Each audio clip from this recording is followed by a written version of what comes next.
That's not what the book is about. But when you read it, you will get the clear details of the people they are talking about. It's about the middle ground. Yes, and that book.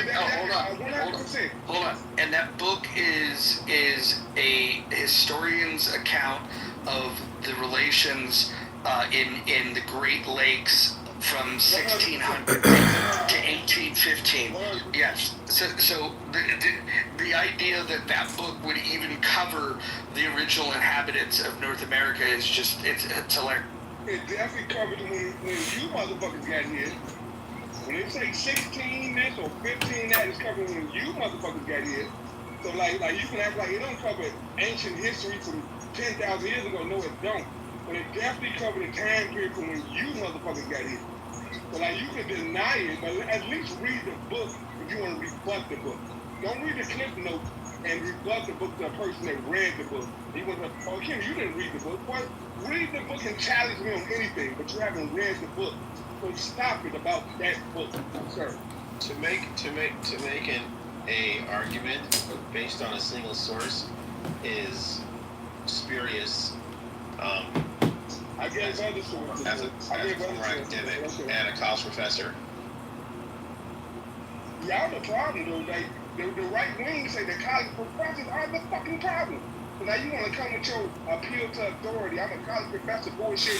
When the right wing is going to accept that bullshit you're talking about. Appealing to authority. No, but you get what I'm saying. But if you are academic, you get what I'm saying. Like you get what I'm saying though, right? No, I don't. No, I don't. Because you're logic. Because you're not.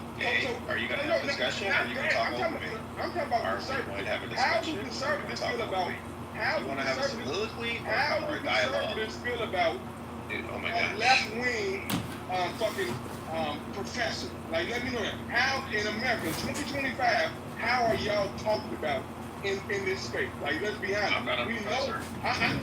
You just stood up for it. I said I was. I'm just trying to have a conversation, and you're not. You've been disingenuous. I'm asking you to cite your sources. You're not asking me shit. I gave you four. I just gave you 4 books. I gave you 4 books. I think somebody asked you to put it in the chat. I gave you 4 books. I don't have. I put a link above. Hold on. Akima, listen. I put the link up above to Middle Ground, Indians, Empires, and Republics in the Great Lakes region. A very specific study of the Great Lakes region, by the way. And so, hold on. So this is the book in which Akima told me makes the case that the original inhabitants of North America, contrary to what archaeologists and anthropologists believe, where they came across the strait and they were descendants of the Mongolian Empire, Hakima makes the argument that these folks came from Africa. Also genetic haplogroups too. Hey, Rod, you can do whatever you want to do with that book, but like you should at least read it. Like at least read it if you want to challenge it. Like at least read it. Like the book's purpose have its purpose, but in there are fine details that describe the people they're talking about. And when you read the book, and when they give the description, you will see exactly what I'm talking about. It's that book and multiple other books. But at least read it. Like I mean, like if you really want to push back, at least read the book. Like basically, like you trying to be a gatekeeper to American history for the bullshit they told you. Hakima, can you tell us where the original inhabitants of North America came from? They came from America. What the fuck are you talking about? What do you mean they came from America? So you think based from what you're saying, you think all life started in Africa, right? And I'm okay with that thought if you want to say that. And what point did we believe? In that case, even white people are African. Y'all are black also. So if either white, you lose the argument anyway. Like you got to water down nigga. If that's where you want to go with that argument. You're using Ivan Van Sertima's claim on the Olmecs way back in the day, 11th to 12th century, and you're using that logic, which I don't know if it's accurate or if it's spurious and it's been disproven, But it sounds like that's where you're coming from. The Olmecs of African origin, with the heads that they found in Mexico, are reason and proof as to why Africans were the original individuals in North America.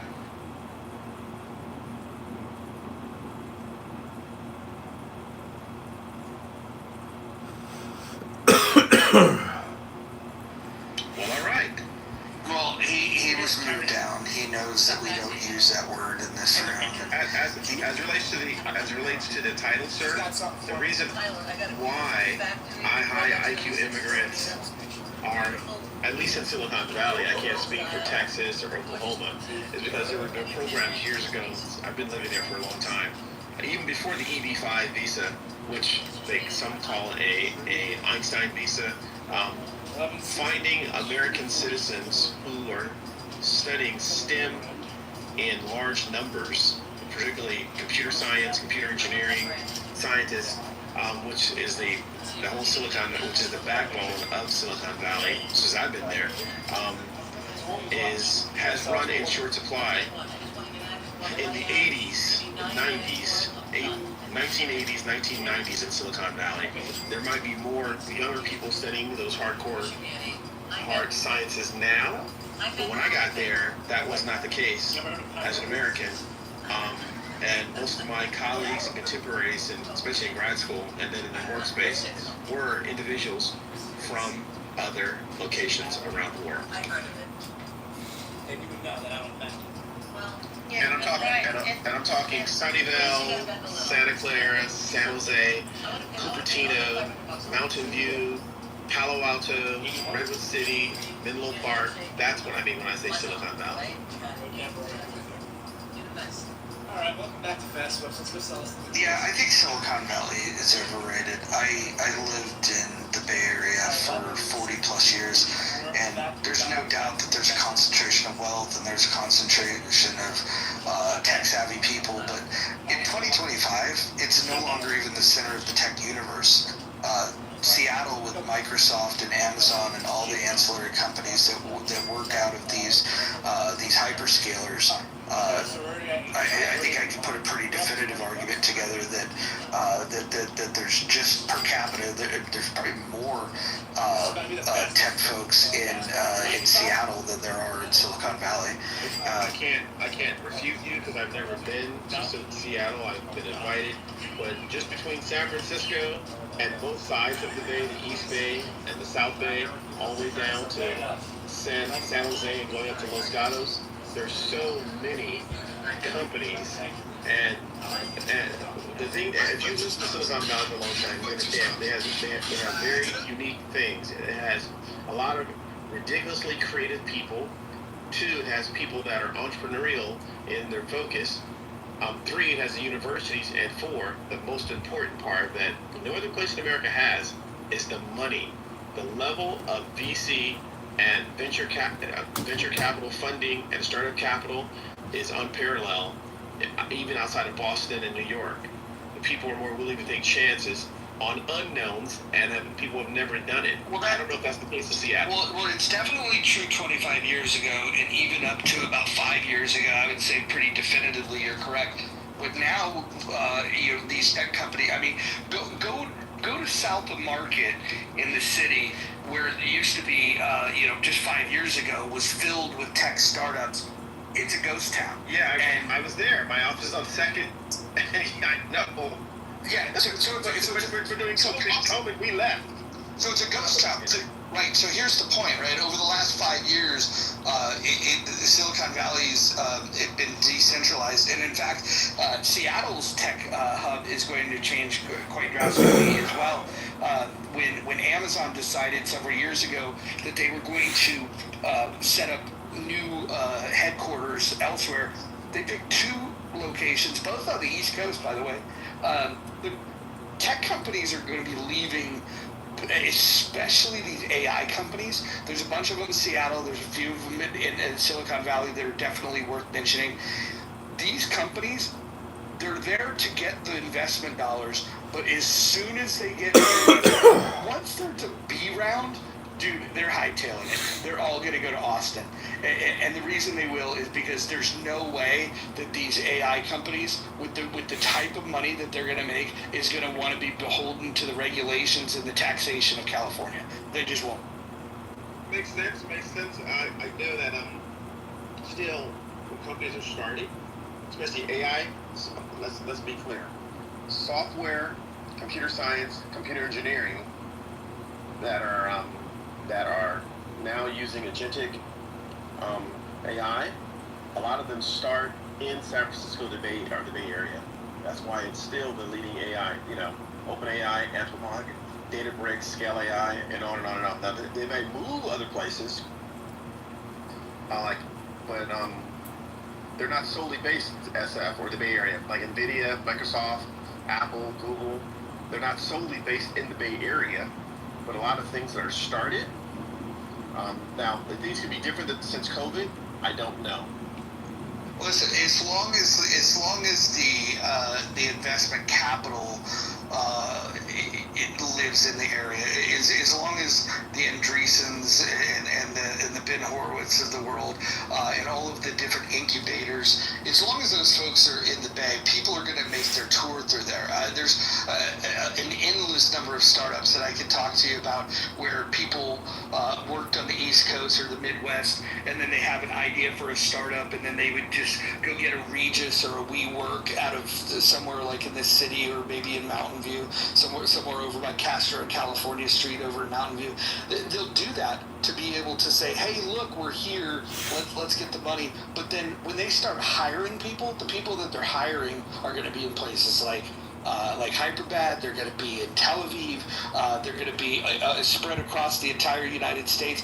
What nobody's doing in 2025 is going to Silicon Valley, asking for the money, and then saying, I'm going to build this huge headquarters. In fact, the only people that are doing stuff like that is something that's already been well established, like a Salesforce. When you see them build the Salesforce tower, and by the way, they're building these towers outside of San Francisco as well, it's because they're already well established. That tech startup thing that used to need to live in Silicon Valley, they're only there grabbing the money and they're getting out.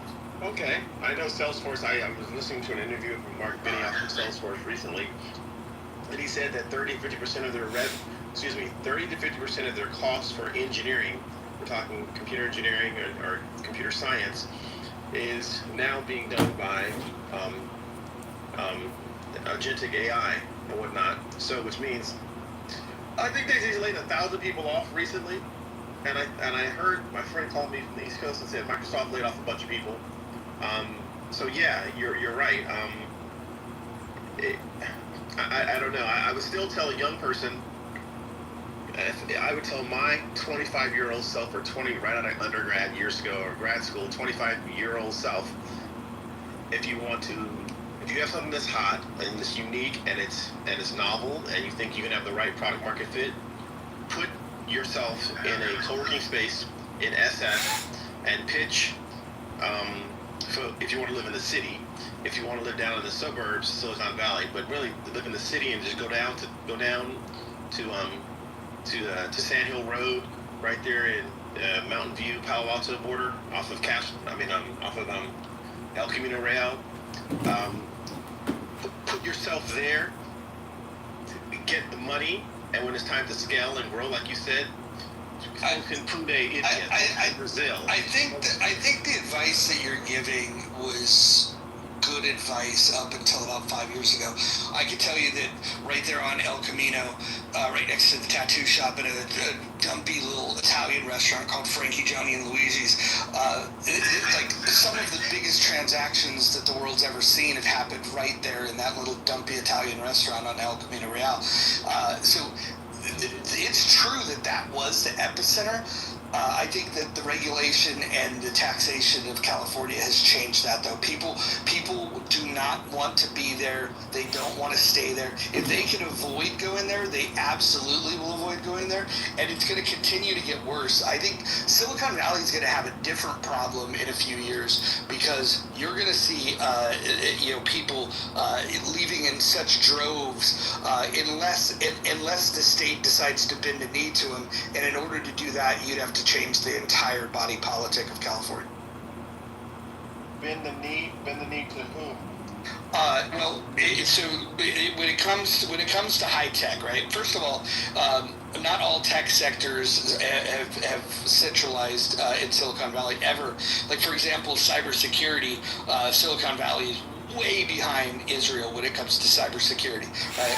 They're like all of the great cybersecurity companies come out of Israel, and then what will happen is large companies that are selling hardware, that are established companies, they will go buy the up and coming bleeding edge tech from these Israeli startups, and they will embed it into their hardware, and in some cases even that's becoming irrelevant because people are now building cloud native apps, and so they don't even need the hardware. So when it comes to cybersecurity, for example, the ground zero is absolutely in Israel, and then even like it depends on what you mean by tech. Like if what we're talking about is the AI stuff. I would guess that in the next 10 to 15 years, you're going to see the biggest changes coming out. You'll still see some of the companies like Google and Facebook being a huge part of that, but the startups that you're going to see, I think you're going to see those startups in AI coming out of Seattle. I just want to say something because right now I know the whole topic is talk about AI and computer science. So right now, AI is the key for changing this entire industry. But you guys know AI can run something faster than a lot of systems. So how can we collaborate with how can these workers collaborate with AI and build a very, very secure cybersecurity system? So Yeah. what Mo just said, California is still The top security companies in the world, Palo Alto Networks, CrowdStrike, Fortinet, Scalar, Okra. Well, Fortinet's Sunnyvale office is actually not their headquarters. It's in Burnaby, Vancouver. Okay. What part of the Bay Area did you live in, Carlos? Sunnyvale, Mountain View, and then San Francisco. Oh, Yeah. okay. So The heart. here's why Seattle is going to be the hub when it comes to AI. It's because the hyperscalers are here. You have Amazon, you have AWS, and you have Azure. The reason the biggest competitors to that are the Bay Area. So the Bay Area will play second fiddle, and that's Oracle Cloud and Google Cloud. So as long as you have these hyperscalers here, you're going to need them if you're building an AI company, and then you're going to have to be in a place where you can get massive amounts of bandwidth, and the Westin in Seattle provides for that. There's also some big data centers in the Bay Area for sure, but I would guess because of the amount of bandwidth that you're going to need, you're going to see the Westin in Seattle still be a major hub, but you'll also see DC, because DC was built from pushing massive amounts of bandwidth. So you will see a lot of these AI companies start in Seattle, build those relationships with Microsoft and with Amazon, and then as soon as they can breathe on their own, a lot of them are going to move to DC to headquarter things, just because of the bandwidth that's accessible in DC. I'm not anti those places. I'm just saying, as of March 2025, 32 out of 50 of the top AI companies in the world are located in the Bay Area. Yeah, I don't think that changes anything that I just said.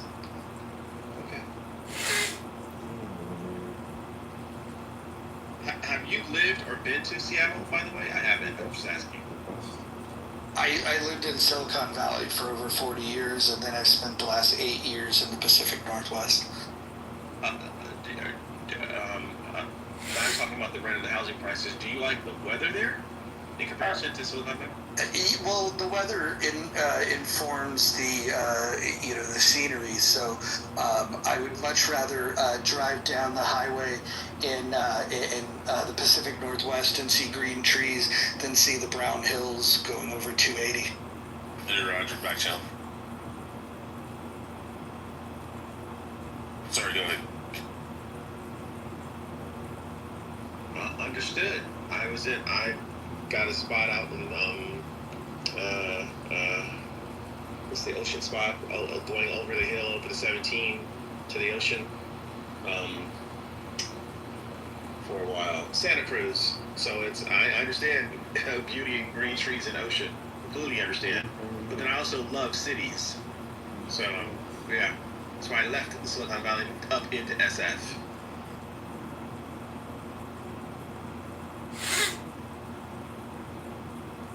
Yeah, I'm the exact opposite. I like the suburbs. When I lived in the Bay, I grew up in, first I was in Oakland, then I was in Hayward, and then as soon as I had a big boy job, I got into Pleasanton, tried to get as far out of the city as I could, but still go to the city when I needed to. Yeah, it was the exact opposite. I moved there when I was younger from a large city, Los Angeles, to San Francisco, a smaller city, well, Silicon Valley, then SF, and I like cities. And then New York City, and moving into Manhattan. I just like the efficiency of it all. Do you know what the biggest difference between San Francisco and Seattle is? Probably the use of concrete. It's actually the biggest difference between San Francisco and Seattle is the smell. Because Seattle gets rain, you don't have to smell the urine from the homeless people that hang out in the boardwalk. Where in San Francisco are you talking about? Where the urine? Where are you talking about? Well, it's all over now. I mean, just the last time I was there, I even posted a photograph. There was human shit right outside the hotel that was right along where the Giants play. You're talking about on Second. Yeah, I'm talking about. I lived on the other side of town. It's beautiful in Twin Peaks. Look, Twin Peaks is going to be nice. And the marina. Correct. The marina, Pack Heights. There's definitely nice neighborhoods. In fact, they turned some of the shittiest neighborhoods of San Francisco into some pretty fun stuff. I don't know if you're familiar with Dog Patch, but or Ventura Hill. Those areas were. They were pretty rough. But the mission will always be the mission. What's crazy is that Soma and the financial district now smell like the mission. Really interesting. Yeah, my house was in Twin Peaks, and then first it was the Richmond district, Twin Peaks, and then the marina. Or do you know where Cow Hollow is? Yep. So there's nothing going on over there. That's there's no crappy smelling going on over there. No, Cow Hollow, I can't think of the name of it now, but they had this really good little breakfast spot over there where you get your billionaire bacon. I forget the goddamn name of it, but that was even worth a drive, like from the East Bay to go check out. But yeah, Cow Hollow was cool. But go down Montgomery. Montgomery used to have nothing but startups, and I mean, shit. Even go to the Trans-American Building. That's this like the site that people come to the city to go see. Well, that whole area, it's nothing but drugs, crime, and literal human shit. Yo, Roger, what's the area that has like the rolling, like the straight up and down rolling hills? You know what area? Pacific Heights. Maybe. It's like the one you see in movies all the time. So my dad and I were walking Probably down going those down hills. Lombard. Probably going down Lombard. It was like a main drag, yeah. And my dad and I were walking, and there was this older African American guy, and he was like spraying this stuff on the ground. And I was like, so what are you doing? And he's like, cleaning up feces. And like for a second, my brain didn't recognize the word feces. And I was like, oh shit. And he was using one of those like weed sprayers. And he's like a city worker guy. But he was using one of the weed sprayers and he was spraying like this detergent stuff on it. And then he was like scrubbing it with a scrub brush and then pressure washing it out in the street on the sidewalk. Yeah, SF was a place where you had in a small concentrated area a lot of haves and a lot of have-nots in a very near downtown San Francisco area. When you go out to other parts of the city, like the Marina District or the Richmond District, which is way out by the park, or the Sunset District, or Noe Valley, it's going to be a different, it typically tends to be a different environment. The Japanese gardens are beautiful. One Yeah, person is in the very hospital beautiful. with Actually, if you guys want to see a hidden gem, go into Hayward, California, where they have a Japanese garden. I've lived in Hayward for many, many years, and it was such a well-kept secret that fucking I had no idea that it even existed. It's one of the most beautiful things that you'll see in the East Bay, and they kept it a secret. They did a really good job of not letting little fucking kids like me, when I was running around being a little asshole, we had no idea that it was right there in our back. Roger, I got a question. I'm not a big drinker, but I know you have had experience with alcohol, so you may know the answer to this. We ate at Skoma's, and I had tried my first martini, and she brought it out, set it down, and I took a sip, and it tastes like fucking ocean water, and I spit it back into the thing. Was it a dirty martini? I don't know, dude. It tastes like I was. It tastes like I was taking a cup out of the ocean and then just drinking it. It had that fucking salt taste. Yeah, if it's salty, it was a dirty martini. That was olive juice. Yeah, it literally. I've tasted that one other time in a Filipino dish, and it tastes like I was leaking a fucking fish out of the ocean. What exactly is in a dirty martini? I don't drink. What's in? It depends if you're getting a vodka martini or if you're getting a gin martini, but you're going to mix it with vermouth and then you can either put an olive or olive juice in it if you want to garnish it. But sorry. They bring me the second one they brought me was some type of citrus one, and it had like an orange peel in it, and that was actually really good. That could be a lot of different drinks. Yeah, I didn't know. Is vermouth alcohol or just a sweetener? It is a liqueur. It's low alcohol content, probably about 40 proof. So it's just been a vodka guy. I can't do any like whiskeys or scotch or brandy or anything. As soon as it hits my mouth, even if it's mixed, it just gags me, and I spit it out. But the only thing I can tolerate is I can do a little bit of rum and like mojitos, but usually vodka. Just gotta mix it with some kind of like sweet drink, like a Gatorade or something. Well, I'm not going to tell you the secret to finding alcohols that you like the taste of, because if you're at the age that you are today, drinking problem, you're probably better off. But there are some go-tos that you can go to that for people that don't like alcohol. I had an ex-girlfriend that every drink that she had was absolutely fucking delicious, but it would also give you a fucking hangover. Oh, like real sweet stuff? Yeah, I could show you drinks that you would drink and not even know that there's alcohol in it, but they would give you worse hangovers than just drinking straight whiskey. That's the way those the fucking apple cider beers, because of the sugar content and shit, they would always give me like a serious fucking like migraine in the back of my head. But yeah, I can't do anything strong. It's fucking gaggery. So question, if you're drinking alcohol and then when you finish, you drink lots of water to like hydrate you, does that help with the sugar content? Diluting the sugar content? So the sugar's giving you a different problem. It's that spike of sugar that's going to cause some issues for you. But the real problem with a hangover is the loss of electrolytes. If you really want the best way to avoid getting hangovers, take a B6 and a B12 vitamin before you go out drinking, and then in between your drinks, drink something like Pedialyte or Gatorade that gives you your electrolytes, And that's like, you can go pretty fucking hard and not have a fucking hangover if you do. See, I've tried to get blackout drunk.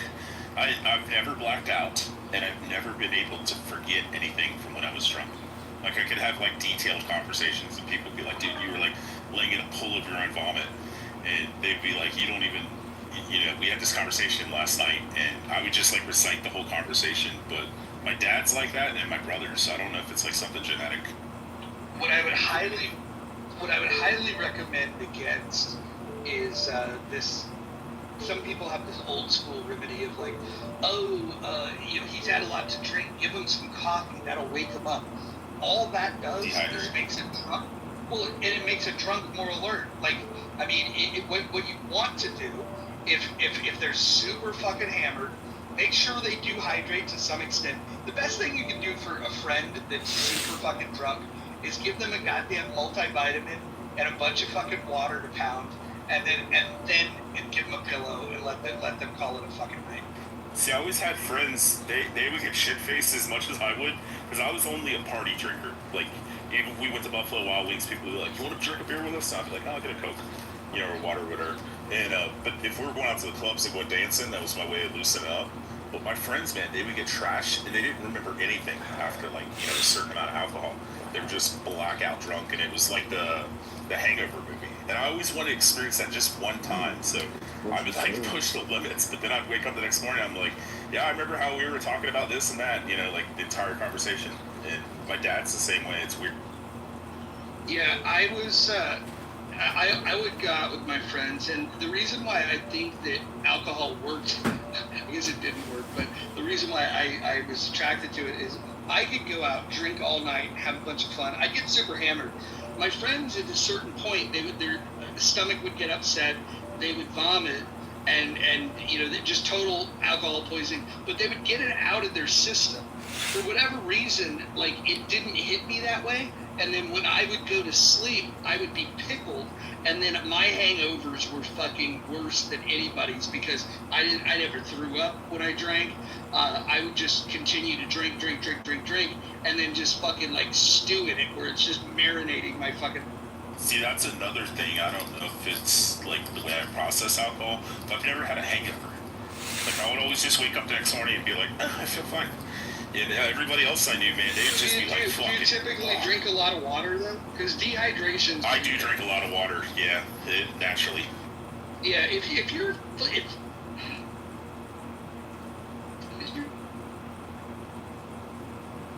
it's fucking enemy.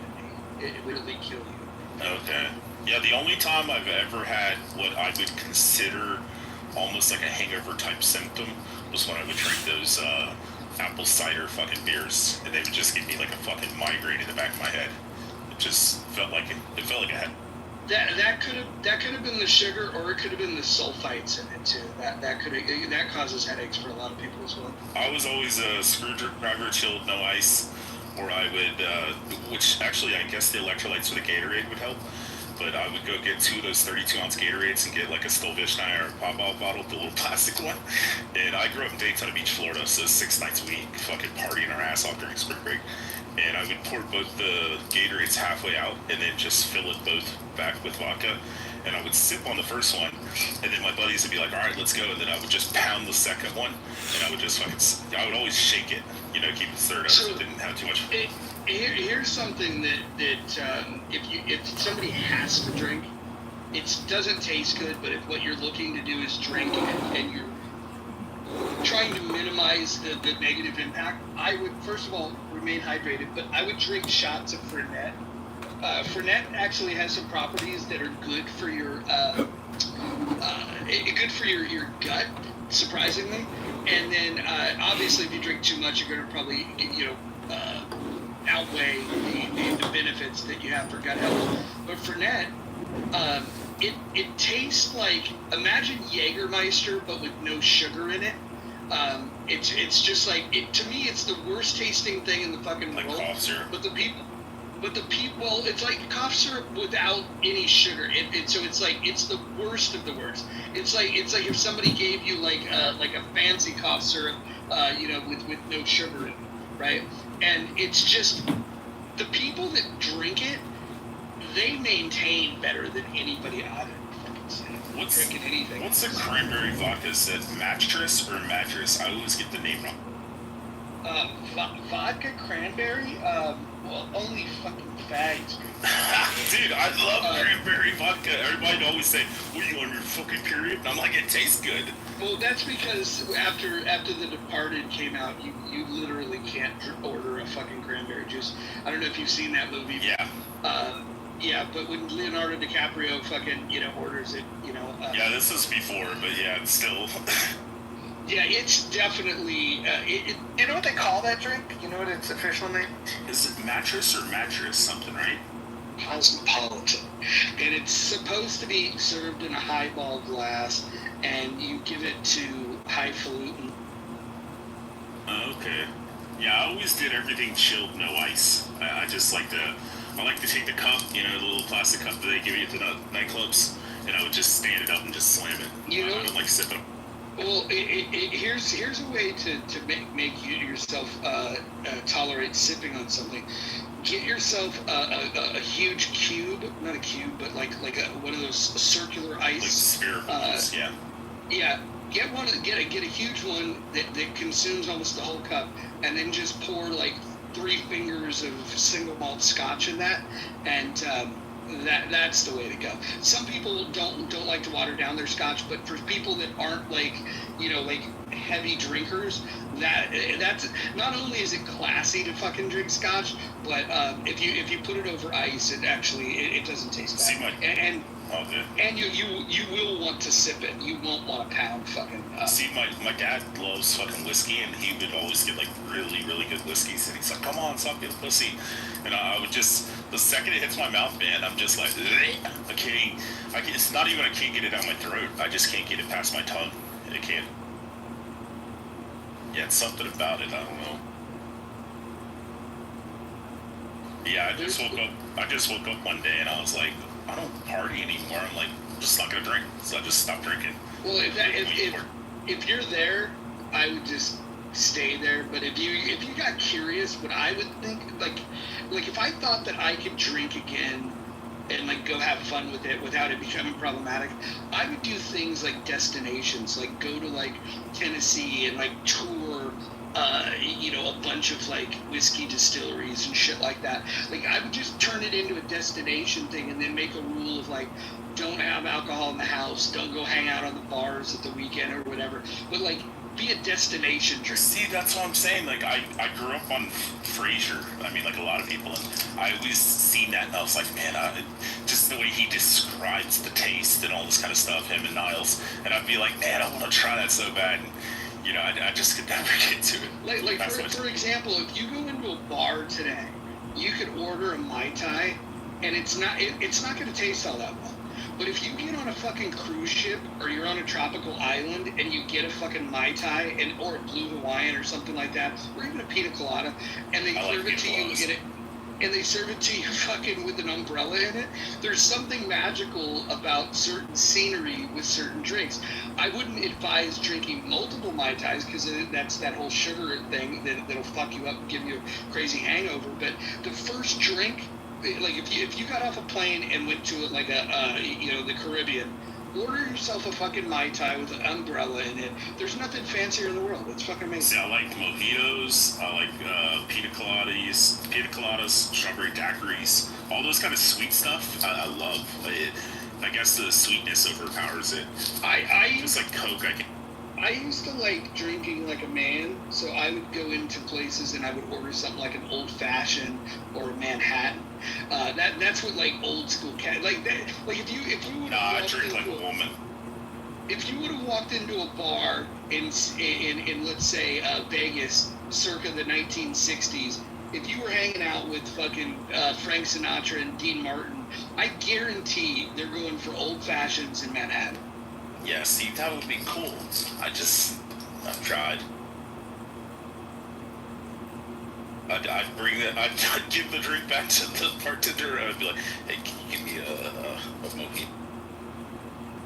Yeah, I just want to recommend something like one shot of red wine is good for ladies to to have a better sleep every night. So yeah, you can try it. Yeah, it's better for me. Yeah. You know, one of the alcohols that I really do like and I enjoy with food is soju and sake. I can drink that all day. I love it. Well, that's good. Yeah. Yeah, the rice wines are really good. The other thing you could do is you could get like Midori and it's a melon liqueur. Cut out a little hole in a watermelon, pour the Midori in there with a bottle of rum, Midori in a watermelon, put it back in the refrigerator and let it sit for a couple of hours, and then what you do is then you just carve up the watermelon and you just eat the watermelon that's been infused with the alcohol. That'll get you fun. We used to do that up in Kentucky. You'd take the big cooler and all the different fruits and watermelon stuff, and then just pour like big giant bottles of liquor and stuff, and they'd mix it all together and let it ferment a little or like set, and that was actually pretty. Another good one is like, you know, like people make old school punch with like 7-Up and sherbet ice cream. Yeah, that was what we used. Yeah, you get some sherbet ice cream. You get some 7-Up, and then you spike that with your favorite. You could put gin, you could put rum, you could put whatever. But that makes for a pretty tasty drink. Yeah, we would usually do like 7-Up or Sprite in the cooler. When I first started drinking, we were broke. We would go and we'd get like a homeless guy to buy it for us, and you can get a bottle of Thunderbird and a 10-cent packet of lemon Kool-Aid. You pop open the bottle of Thunderbird, which is just a bottle of really, really cheap wine, and you can buy both of these for less than $2. And you open up the bottle, you put in the lemon Kool-Aid, and then you shake it up, and the lemon Kool-Aid packet gives it just enough flavor for it to not make you just like repulsed by the taste. And so that was the cheapest way to get drunk, was to drink a bottle of Thunderbird and a 10-cent fucking lemon Kool-Aid packet. Yeah, see, when I was working, when I was like younger, I was like in my early 20s, late teens, we would go and deliver pizzas to this place next to the strip club in Daytona Beach, and then I would make probably like $150 for the night. And then I'd tell the boss, I'd be like, hey, you know, it's late enough, I'm cutting out. And he'd be like, okay, cool. So then we would go and get the vodka Gatorade shit, and we would just get absolutely shit-faced, and then we'd put like enough money just for gas. Like, we'd have enough to like put gas in our car, get a pack of cigarettes, and then go and get some vodka friggin' Gatorade, and then just get into the club and have enough money to, you know, buy screwdrivers and like other alcohol while we're in there.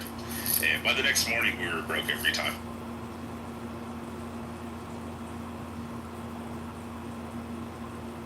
Nye, what do you drink?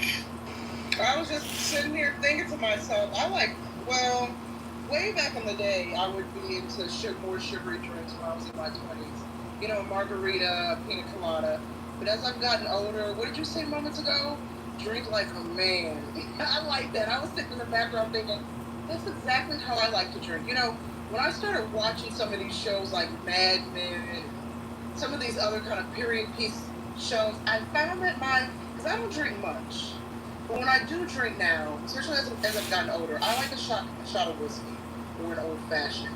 Something dark, a dark rum, a dark liquor on the rocks, a double shot, and I'm good to go. Oh yeah, a shot of whiskey. If somebody poured you a nice scotch, poured out of a crystal decanter, like there's really not much better than. No, I agree. I don't do the sugary drinks anymore. Every once in a while, I'll be like, you know, I'll have a taste for a margarita, but I try to make it as low carb, less sugar as possible. You know, I try to make my natural, use some natural ingredients that won't spike the blood sugar, won't add the added calories. But a dark liquor is really preferred. So Roger, we were talking about this last time. Do you think that with your control over, you know, the alcoholism or whatever you guys from the past, do you think you would be okay with like going in like just once a month and doing what you were saying, going on like a tour thing or going to like a nice speakeasy and having a couple drinks? I have to be much more careful than that. I went because I went long long time drinking, and then I went a long time not drinking. But I went to a Mariners game with an old friend, and I had a hot dog and an ice cold Coors Light. And I will tell you, it was ice cold Coors Light, and we were watching a ball game. It was amazing, and I told myself, I was like, "Yep, I will probably do this again." But I didn't order a second beer. I didn't go out and drink after that. Maybe do like moderation. Go like a speakeasy and have like a nice Manhattan or something, and just have one. You think you could do that? I guess it all depends on the situation. I'd have to be around responsible people. I still have friends that, like, when I get around them, they're just not very wise people, and they'll just be like, "Hey, dude, come on, let's just do one shot." And like, and they're the type of people that, you know, like, 30 minutes. 30 minutes in, they're like, "Hey, let's just do one bump of coke. Come on," you know. And like, there's certain people that I just, they're better as pen pals now in my life. Yeah, understandably. Yeah, I got buddies that when I stopped partying and shit, they just continued on, and they're still doing it into their 40s now. I'll tell you this, my friend circle changed dramatically within the first few months of stopping drinking. Oh, yeah. There were people that, like, I used to drink with on the regular. We would play, like, John Madden football, and we would just get fucking super hammered playing fucking video games. And when they realized that I didn't drink anymore, they weren't even interested in playing video games. Like, it was like, because there is something to be said about, like, drunk people don't like sober people and sober people don't like drunk people. You kind of want to be around people that are, like, on whatever level that you're participating on. And but it was funny because I tried maintaining some of these relationships, and there was just, like, I would say, "Hey, you want to come check out whatever?" Like, they would ask questions like, you know, like, "Is there a bar there?" Or, you know, "Are we going to do this?" Or, "What are we going to do after?"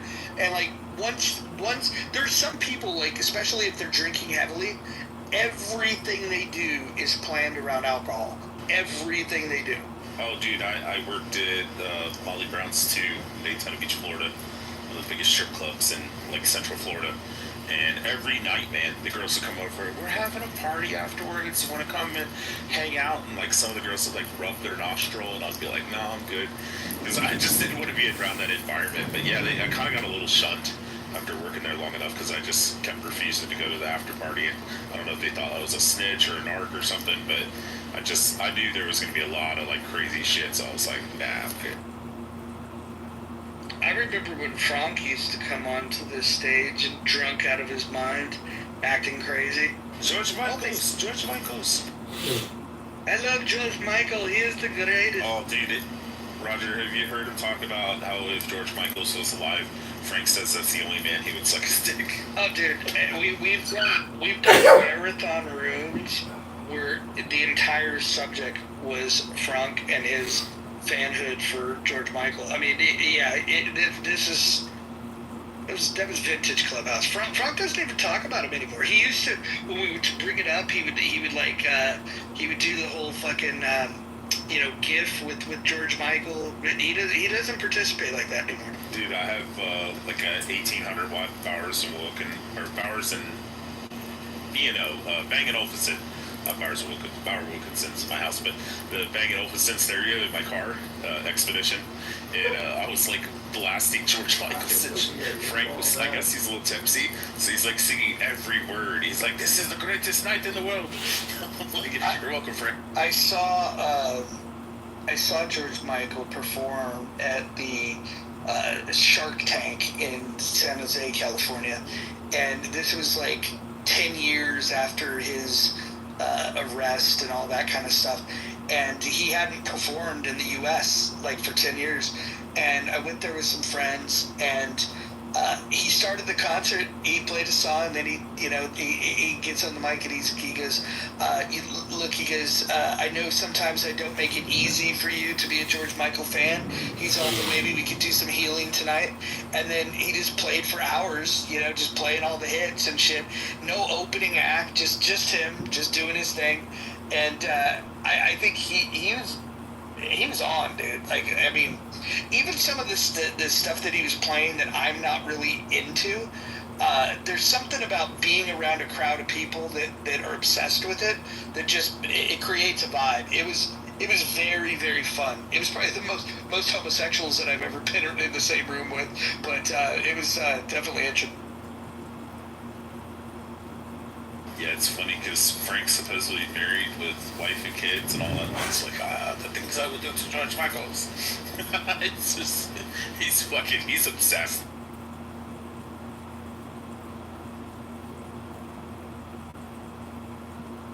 Well, guys, this has been a fun room. I'm going to go grab some food. I'll probably be on the app later, but this was fun. We this room actually grew the house quite a bit. When we came in here, there was like I think there was like 530 some odd people in the house, and now there's 689 members to the house. So whatever it was, people liked the house today. So I try whenever I'm in here to go into my little up arrow thing and then just send everybody that has a green dot to come in. Try to get big rooms. Yeah, the one thing to spread the word to people on is that, like, I mean, I'm pretty good with people bringing up controversial topics, but we are being more intentional about, like, you know, keeping people from coming on the stage and like dropping the N-word and shit like that. Some of the rooms on Clubhouse, they like it better when they're doing that, and I don't know. There's got to be an alternative to it. I mean, there's no shortage of other rooms where people can do that. So I think Ro and I will get together and figure out, you know, like a more, I don't know, standardized version of the rules of the road in terms of, you know, people talking over each other, people with long shares that are boring, and just a bunch of basics that would make the conversation better. Is that Hakima? Hakima gave me the googly eyes. Why is he in the audience? Oh, I moved him down because he said something. Exactly my point. Why get moved down without like Ron? I've been talking to you for 5 years. To move me down because I said something that you didn't agree with without even. No, I think I moved you down. Were you the one that said the N-word earlier? Yeah, he did. Yeah. No, you know, it was proving a point. It was not. Okay, Kima, I listen. I'm holding it. The only way I can hold the line on a rule of people not saying that is to move anybody the moment I hear them say it. Hey, Roger, under that rule, and if I violate it, move me. But what I seen was not that though. It was more targeted towards me and my voice. It was silencing me because you didn't like what I was saying. Did you say the N-word that came out? There's a lot of things you say that I don't like, and yeah, but I did though. But like, Roger, what I'm saying is that I did say it, and you moved me when I said it. But just be consistent in the future though. Like when anybody else said, only to that standard, I'm fine with that. But just be consistent in the month with that same thing. I would not criticize you or say you did nothing wrong. Yep, and I will ask you to hold me accountable. If you find me in a room where somebody slides that by and they don't get moved, please bring that to my attention. Because I have to tell you, I don't think that's the only word, by the way, that we should, you know, like kind of eliminate from these rooms. You know what's funny, Roger, though? I understand. Like, you're a super smart dude. But you're manipulative also. Like, yesterday you made the room, like you chatted in the chat, like, should we make a room? We like, yeah, whatever, and all that. You made the room. But then when you had something to do, which is in real life, I get that you got something to do. But what you did was like, gather people to Matt Cool's room. And today you spoke on the same, not him in particular, but you said like room that honor the N-word, which is Matt Cool's room that you sent everyone to. Yep. So like don't say. So let me say just one last point. This is what I meant like a while ago, healthy basic, before the great Roger lost the account. That was bogus that you lost the account for. But you were saying the same thing. Right again. But you would. Hold on. Okay, I'll respond to that. Hopefully you're listening. I'm listening. I actually sent Sarah a message about that room when I heard from multiple sources that Pepe was just in there dropping N-bomb after N-bomb. And I'm not going to read what I wrote to Sarah, but when Sarah came to the room last night, I called her out on it on the stage, in fact. And Matt was here last night as well, and I told them exactly how I feel about that, and I even told them I'm more ashamed of the people that laugh at it and allow it to go on than I am with the person doing it. The person that's doing it is obviously doing it because they crave attention and they don't have a means to participate in a conversation without trying to be shocking. And so I kind of know what they're doing, but if people are moderating a room, I think the moderator is responsible for it. And if the moderators themselves are using laugh emojis and then making excuses for it, I think that's more shameful than the person saying. Right. That's the point I tagged myself up on. Like you directed everyone to go to Matt Cool's room to finish the conversation with. They weren't on that conversation, which is fine though. But like you were condoning that moment, Matt Cool and others that allowed that word. Hold on. Let me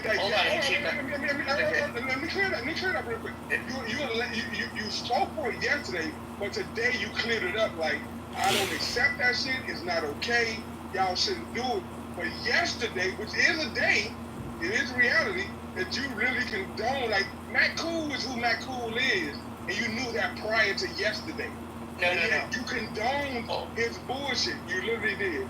No, hold on. I never condone that. In fact, the only reason I told people to go over to that room is Matt's actually ran over the last week and a half some really good rooms where people were having legitimate conversations, and people like Pepe were getting not removed from the room, but moved down off the stage. And so Matt was the only person in the room that also starts rooms. And so when I had to go, I just said, hey, look, Matt's got a room. He's starting. You guys carry the conversation over there. I did not say, hey, go over there where Matt's going to allow the N-bomb to be repeatedly said. No, you didn't say that. I wouldn't put that on you, Roger. You never said that. But historically, Matt Rooms is known for that, though. Yeah. So for you to endorse, like over the years, 4 or 5 years, his Rooms is known for accepting that. So for you to endorse people in your room to go to that room is endorsing that ignorance. And from where I see it. Well, since I've been back on the app, I will tell you, just 2-3 nights ago, I thought Matt and Joe Hero ran one of the better rooms that this app has had in a really, really long time. And so, I think the fact that it just happened yesterday, you'll have to trust and believe. I'll tell you this: you're not going to see Sarah or Matt modded in these rooms. I'll let them up on the stage, and they'll have to abide by the rules that everybody else has to abide by. But I'm not going to be moderating them, especially after calling Sarah out, and she wanted to then center herself and make it into like, oh, well, you guys talk about all kinds of inappropriate stuff. It's like, yeah, we're adults and we can talk about inappropriate things. We can talk about sex and penises and all those kind of things. I think that that's fundamentally different than somebody using words that are only designed. There's 2 reasons why somebody would use that word. It's number 1, it would be to offend people, and number 2, it would be to gain favor and shock people that are comfortable hearing it. I don't want to play into either of those things, and so you're not going to see them moderating in this. Hey, Roger, let me say this though. Like, I don't know, but a lot of people don't know, but like, I've been following you since, we were the first people on the app, like, since 2020. I've been in your room. And one thing I know about you is that, like, I don't believe you're a racist. I do not believe you're a racist. But I believe that your core self conflicts sometimes with content. So sometimes you accept certain things. But you as a human being, the reason why I come back to your rooms and I talk to you, and I would love to talk to you in person and meet you, and we would be cordial and great. Because I don't believe you're racist, though, but I think that you confuse, not confuse, but you would allow content over your core principle. But I done seen you many times point out bullshit, and that's why I like you as a human being, because I seen you do it. At the same time, I saw you allow bullshit. I knew that wasn't you because you didn't co-sign with it. You were just silent and let it go on. So I really appreciate you as a human being, Roger. I really do. So I think that's a fair critique, by the way. And I will say that I actually agree with you. I think that there's a lot of things that I allowed to happen in rooms, and one of the things, it's returning to the app that I feel like I've freed myself from, is the idea of optimizing for a large space. I know how to do that. There's titles that I could put that would optimize for controversy, and there's things that I could do that would create that. Since I returned, I don't feel like a pressure of like, oh, there needs to be 1,000 people in the room. I would prefer to have people in the room that can stay on topic, not interrupt each other, and add to it. And by the way, I still have a high level of tolerance for stupid shit. That's probably never going to change. But I do think that your spot. I think that your critique is spot. I'm spot on. Say it. It's okay. Your critique. Spot on sometimes. Your critique is spot on. That previously, when I was on this app, I was optimizing for growing the size of the room, and I was acutely aware of what could help do that. And so, yeah, I guilty as charged. That being said, moving there's forward, nothing wrong with that, though, Roger. There's nothing wrong with that, because we on Clubhouse, and then, you're not trying to be some social justice warrior. You're a content, literally as a house creator, you're a content creator, and I'm okay with that. But and I seen that in you, which made me be okay with some of the things you do. You know what I'm saying? Not like I'm some police and you gotta live by my standard. I'm talking about the way I see it. I'm not criticizing you, but I love the fact that you pointed out and you acknowledge the exact things that I seen, though. And for the reason, whatever reason you did, it's cool. It's okay, because this is social fucking media. You know what I'm saying? So hey Roger, long story short, I appreciate you, and I will always support your room. Right on. And again, I don't want to get too huggy, but I appreciate you. It's okay. There's no homo. There's no baby. We can hug. It's okay. I think that it's a fair observation. It's a fair critique, but I see no there's no lie in what you said. I think that and I'm happy that you recognize that my intentions are not to, it's not like I have some, nefarious ideology where I want to harm people of, based on race or gender or anything like that.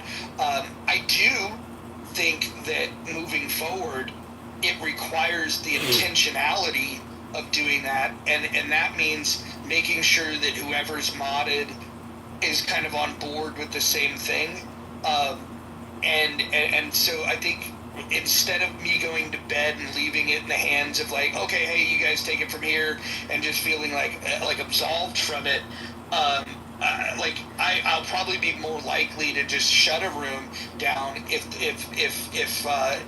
I'm leaving. Right, if you're not comfortable with the people you leave it to, I definitely give it. Yeah, correct. It's been a lot of times that people got modded for whatever reason, and not just you, but certain people left the room to whoever it was, and that's not necessarily a good idea. But like you said, hands down, you're smarter than me. Period. I would own that shit and acknowledge it. But by you pointing out what you're saying, you're acknowledging what I have seen from you. That's why I appreciate you as a content host. I appreciate you as a person that holds rooms. I appreciate you as a human being. And I appreciate you as a friend. And hopefully one day we'll meet in person, and you totally safe and comfortable around me. But I really, Really? appreciate it. That's why I continue to come back to healthy debates or end them up or any room that you do, because I see where you're coming from. I just hope that everybody else do and know that you're not some fucking racist bigot or none of that, because you're nowhere near that. You're not nowhere near that. If you did, I would call you that, and you'll kick me out your room. I wouldn't be allowed if I thought that. I just want you to know he said the same exact thing to me 2 days ago verbatim. Just JB is a racist piece of shit. I don't like him. I wish I could meet him. I'm bullshit. Hey, JB, I like him. Yo, I just made controversy. I just want to JB is a good dude. Go ahead, Knight. Go ahead. I was thinking the same thing when I went into Matt Cruz's room the other day. I had only been in one other room. There's a big room that he hosted the other day. It was a good conversation. But when I popped in there, and Pepe was on the stage calling the black girl, you know, the girl that the nigger bitch. The nigger bitch. Yeah, well, don't say it, Hakima. No. We gonna say what it is. Wait. Hold on. Let me just be clear. Repeating what somebody said, I know why you did that. Let's not do that, because in order to have zero tolerance around it, we really have to have zero tolerance around it. Well, we need to know what it is, though. We can't have zero tolerance around nothing we don't know. It's like it's helpful, in my opinion. I could be wrong. It's helpful for people to know what Pepe says and what he says out of his mouth. Like, accept it or don't, but let's be clear what he says. Like, I can stand corrected, but that's my approach. But may not be the right approach. Well, what I was trying to say, sorry, I shoved something in my mouth, so let me be quiet while I swallow. Wow, that was the sexiest thing I've ever heard of. And do not say that amongst these fucking misogynists. I'm not a misogynist, but